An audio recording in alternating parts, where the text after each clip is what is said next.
لیکن یہ کیسے مسلمان ہیں، اس میں ہمیں تھوڑا سا پیچھے جانا پڑے گا اور اسلام کی ہسٹری کو دیکھنا پڑے گا۔ بات یہ ہے کہ اسلام میں دو مسلمانوں کا ایک بار ٹکراؤ ہوا ہے۔ اس ٹکراؤ کی جگہ کا نام ہے کربلا۔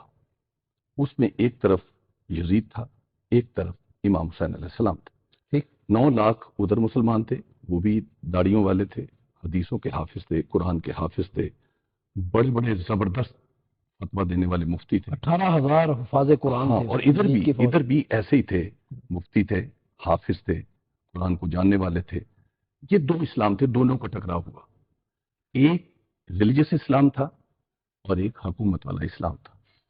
یہ دونوں اسلام کا سفر ہوا، حکومت والا اسلام بھی چلا اور ریلیجس اسلام بھی چلا، مگر ریلیجس اسلام بہت دبا ہوا، بار بار قتل ہونے کے باوجود کہیں کہیں نحیف آواز نکالتا تھا۔ مگر پولیٹیکل اسلام، حکومتی اسلام جو تھا وہ بڑے زور سے چلا۔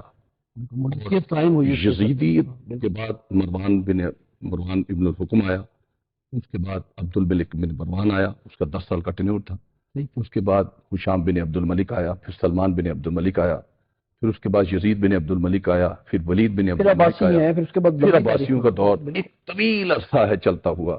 آخر کار یہ 110 سال کا عرصہ بنو امیہ کا رہا، 650 سال عباسیوں کا دور ہے۔ پھر اس کے بعد وہ آ گیا، فاطمی۔ ہاں نہیں ہلاکو خان آ گیا، ہلاکو خان کے بعد اس کا بیٹا زندہ شاہ آ گیا، زندہ شاہ کے بعد تیمور لنگ آ گیا، تیمور لنگ کے بعد بابر، بابر کے بعد ہمایوں، ہمایوں کے بعد اکبر، اکبر کے بعد شاہ جہاں، پھر اورنگزیب، اور پھر اس کے بعد بہادر شاہ ظفر، پھر 200 سال انگریز کی حکومت، پھر پاکستان بنا۔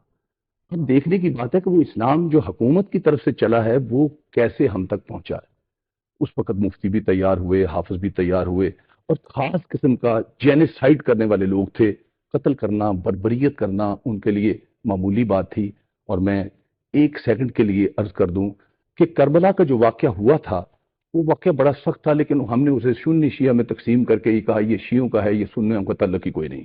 لیکن اس کے بعد اگلے سال 3 سال 2 ماہ 4 دن حکومت یزید کی رہی، لیکن ہوا یہ کہ دوسرے سال اس نے مسلم بن عقبہ کو بھیجا 12,000 سپاہی دے کر، جس نے آ کے مدینے کی مسجد کی اینٹ سے اینٹ بجا دی، اور مسجد نبوی میں 3 دن تک 12,000 گھوڑے بندے رہے، اور 6 ماہ تک وہاں پر غلاظت صاف ہوتی رہی۔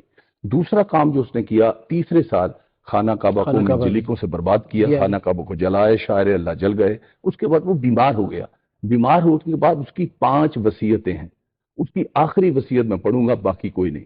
اس نے آخری وصیت میں مسلم بن عقبہ نے لکھا ہے، جسے عزت و احترام سے لوگ دیکھتے ہیں مسلمان، اس میں 5ویں یہ لکھی ہے کہ دیکھو میں بچ تو نہیں سکوں گا، میں مر جاؤں گا، لیکن میری وصیت یاد رکھیے، میں نے اپنی بخشش کے لیے خدا کے گھر سے ایک ہی کام اچھا کیا ہے، وہ ہے خانہ کعبہ کو ڈھایا ہے، اس لیے کہ میں نے اپنی امیر کی اطاعت کی ہے، اور اس آیت کے تحت کی ہے وَأَطِیعُوا اللَّهَ وَأَطِیعُوا الرَّسُولَ وَأُولِي الْأَمْرِ مِنْکُمْ، اطاعت کرو اللہ کی، اطاعت کرو رسول کی، اطاعت کرو اولی الامر کی۔ میرا اولی الامر چونکہ یزید ہے، میں نے اس کی اطاعت کی، اس لیے اس جرم کے بدلے میں، اس نیکی کے بدلے میں جو خانہ کعبہ میں نے گرایا ہے، میں بخشا جاؤں گا۔ اب یہی ٹرانسمٹ آگے ہو رہا، اور یہی صوفی محمد اسی مشن کو لے کے آگے چلے ہوئے ہیں۔ یہ مسجدوں میں بم مارنے والے کو باہر سے نہیں ہے، امام بارگاہوں کو تباہ کرنے والے باہر سے نہیں ہیں، یہ وہی تعلیم ہے۔ سال بھائی یہ سارا کچھ ہم کر لیں، اس کا حل نہیں ہے، اس کا ہر لانگ ٹرم پلان ہے۔ وہ کیا ہے؟ سب سے پہلے ہمیں تعلیم پر زور دینا پڑے گا، ہمیں پڑھانا پڑے گا، بچوں کو بتانا پڑے گا۔ جب تک اصلی اسلام ہم نہیں پڑھائیں گے، اس وقت تک مسلمانوں میں یہ صحیح کہہ رہے ہیں آپ، خود کو شامل